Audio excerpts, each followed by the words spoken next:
Hey guys, it's Izzy here, and today we're going to be doing my June wrap up on my very wobbly tripod.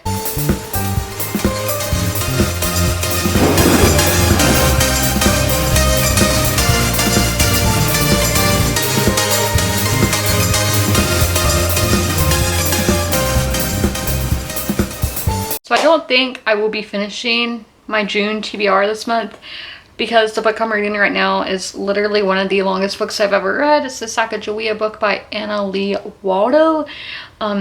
So that will be getting carried over in July. I am doing the ebook of it, so I may be able to read 2 books at once. You never know.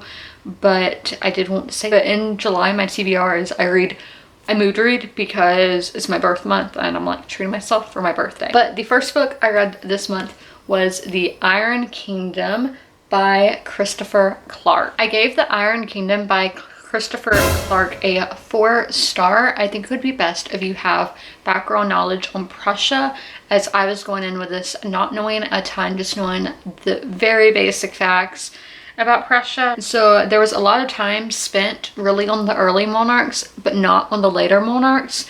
The later monarchs are the ones that I know better. So I did want to hear more about them, but I did learn a lot about the early monarchs, which I didn't know a lot about. So it's good that I did learn something there. And then a lot of this book skimmed over topics. Like I said, like the World Wars, it basically just skimmed over them, not giving a lot of detail.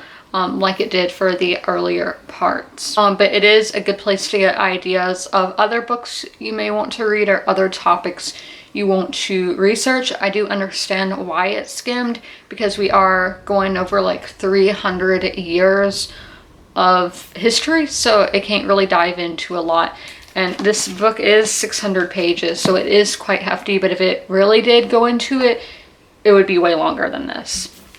So then I read Avatar: The Last Airbender, The Promised by all of those authors.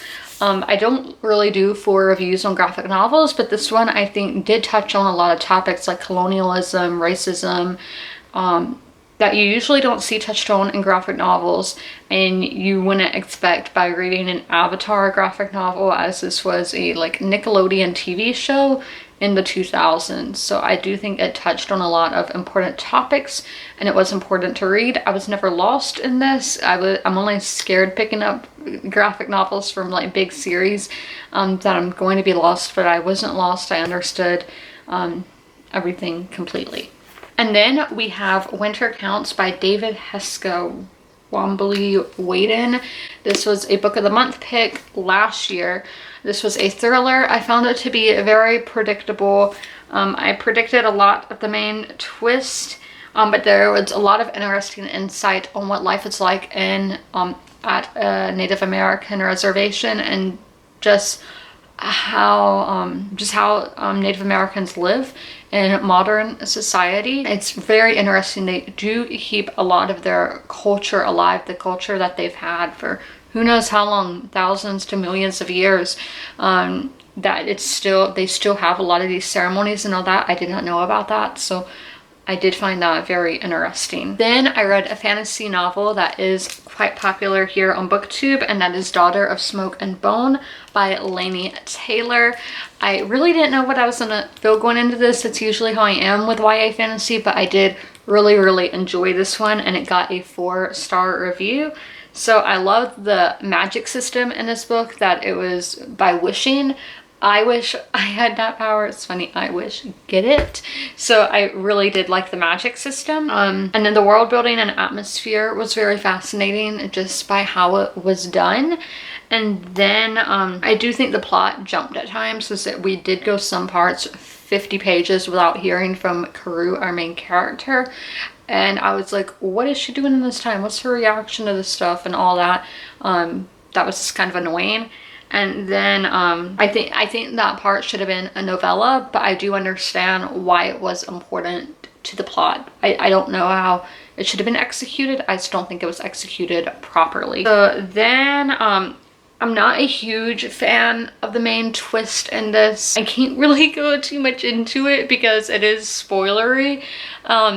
but it does have to do with the romance kind of, and the romance in this was insta-lovey, which I'm not a huge fan of, but I mean, I guess if you meet that person, you do know if they're the one or not, but I don't know, because that hasn't happened to me. So then the last book I read this month was The Judas Kiss by Victoria Holt. This is a romance novel. I think it was more of a thriller in my personal opinion. Our main character was a bit of a Mary Sue, but I really liked the setting and atmosphere being in 18th century Europe, 19th century Europe, sorry, my bad. Especially being in Germany. Reading the book on Prussia was very helpful for this book to understand the political climates and all of that time in the German states or whatever. So the plot in this was very interesting and I did enjoy it. The guy, the one who she's in a romance with, I don't think he was worth it to go through all this for, but you know, so the mystery and all aspect of this was fun, and I was having fun making a lot of theories throughout my time reading it. I hope you guys enjoy this video, and as always, comment, rate, and subscribe. I post videos Tuesday at 9 p.m. Eastern Standard Time, so ring that notification bell if you would like to be one of the first to know when I upload a video on this channel. But I'll see you guys next week. Bye!